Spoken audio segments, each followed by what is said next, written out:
नमस्कार, मी धनश्री किचनमध्ये तुमच्या सर्वांचं खूप खूप खूप स्वागत आहे। आज आपण आहे ना ताजी शेपूची भाजी मिळाली आहे मला, तर आपण आहे ना ह्याची माझ्या पद्धतीने आमटी करणार आहोत शेपूच्या भाजीची। तर मी ह्याची देठ आहेत ना पूर्ण तोडलेली आहेत, एकदम ही बारीक बारीक आहेत ना हीच घेतलेली आहे आणि हिला स्वच्छ धुतलेली आहे मी पाण्याने। आता मी ती चिरणार आहे। इथे मी ना भाजी छान बारीक चिरून घेतलेली आहे। आता आपण ही साइडला ठेवूया आणि मी तुम्हाला वाटण्यासाठी काय काय घेतलंय ते दाखवते। ही ना शेपूची देठ आहेत, एकदम कवळी देठ आहेत, तुम्ही बघू शकता। छोटी छोटी एकदम मी ठेवली आणि ही जरा मोठी होती ना ती मी घेतली आहे। हिरव्या मिरच्या घेतल्यात, लसूण घेतलाय आणि जिरं घेतलंय। हिरव्या मिरच्या तुमच्या तिखटानुसार घ्यायच्यात। शेंगदाणे घेतलेत, इथे थोडी कोथिंबीर आहे आणि फोडणीसाठी कढीपत्ता घेतलाय। तर सर्वात प्रथम आपण आहे ना हिरवं वाटण करून घेऊया। शेंगदाणे भाजून घ्यायचे। शेंगदाणे ना चांगले खरपूस भाजून घ्यायचे। इथे देठ होती ना ती मी थोडी कापून घेते। मिक्सरला लावताना ना मग ती अडकतात। इथे जर तुमच्याकडे शेंगदाण्याचं कूट असेल ना तर तुम्ही तेही घेतलं तरी चालेल। शेंगदाण्याचं कूट मी करून ठेवते पण ते संपलंय, त्यामुळे आपल्या आमटीसाठी तुम्हाला जेवढे शेंगदाणे लागतील ना तेवढे भाजून घ्यायचे। हे ना थोडे भाजले शेंगदाणे। आता आपण आहे ना या हिरव्या मिरच्या पण भाजून घेऊया।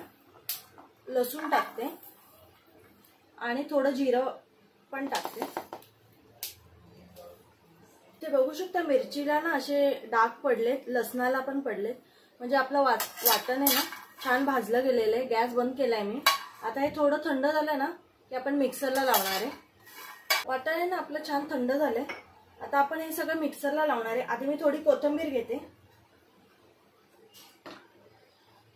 शेपूची देठ आहे ती अगदी मोठी असतात ना ती नाही घ्यायची, ही एकदम कवळी कवळी आहेत। आणि हे वाटण पण टाकून घेऊया। आता हे मिक्सरला लावून घेऊया। इथे मी ना आता वाटण भाजलेलं ना तीच कढई घेतलेली आहे। एक पळी तेल टाकले मी, आपलं वाटण पण झालेलं आहे। आणि आता तुम्ही म्हणाल इथे मी कोथिंबीर का घेतली वाटणाला, कारण आहे ना शेपूला एक उग्र वास असतो, तो थोडा ना कमी होतो त्या कोथिंबीरीच्या स्मेलने ना। थोडं खूप छान टेस्टी लागते एकदम। तेल तापलं आपलं, आपण आहे ना थोडी राई टाकून घेऊया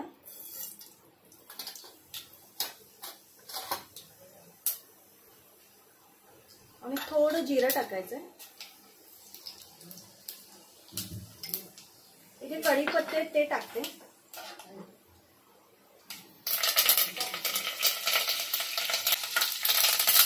कढीपत्ते ना तोंडावर उडतात, त्यामुळे ना असं थोडं झाकण ठेवून हे करायचं। पण ना हे वाटण टाकून घेऊया। वाटण ना छान भाजून घ्यायचंय, कच्चापणा त्याचा पूर्ण घालवायचा आहे। तसं आपण आधी थोडं भाजूनच घेतलेलं आहे, कच्चं घेतलंच नव्हतं, पण असंही ना ते वाटण छान भाजून घ्यायचंय। इथे थोडं आपण आहे ना झाकण ठेवून थोडं वाफवून घेऊया, 1-2-3 मिनिटं। वाटण आहे ना छान कच्चं राहत नाही। आपण इथे आता बघूया,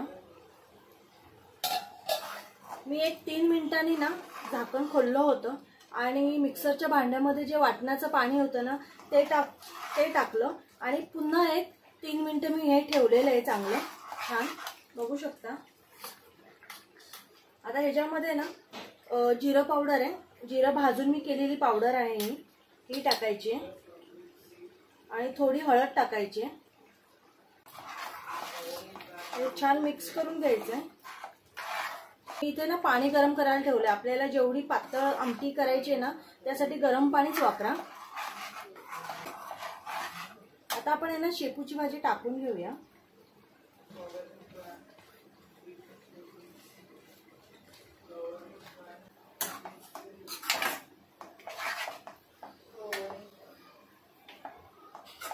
इथे आपण आहे ना आता चवीनुसार मीठ टाकणार आहे।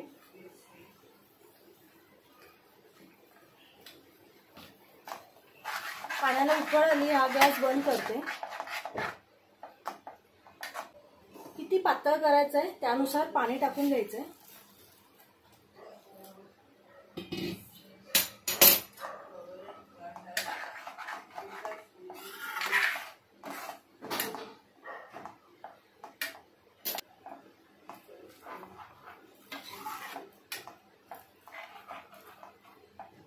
ते झाकण ठेवून आहे ना आपण शिजवून घेऊया जरा, एक 5 ते 7 मिनिटं.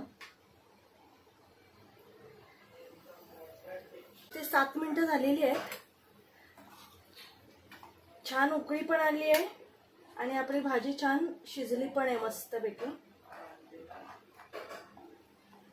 गॅस बंद करून टाकूया. भाजी नक्की करून बघा, अप्रतिम होते. आणि मला कमेंटमध्ये सांगा की तुम्हाला कशी वाटली भाजी या पद्धतीने. बाकी व्हिडिओ आवडला असेल तर नक्की लाईक, शेअर आणि सबस्क्राईब करा. बाय.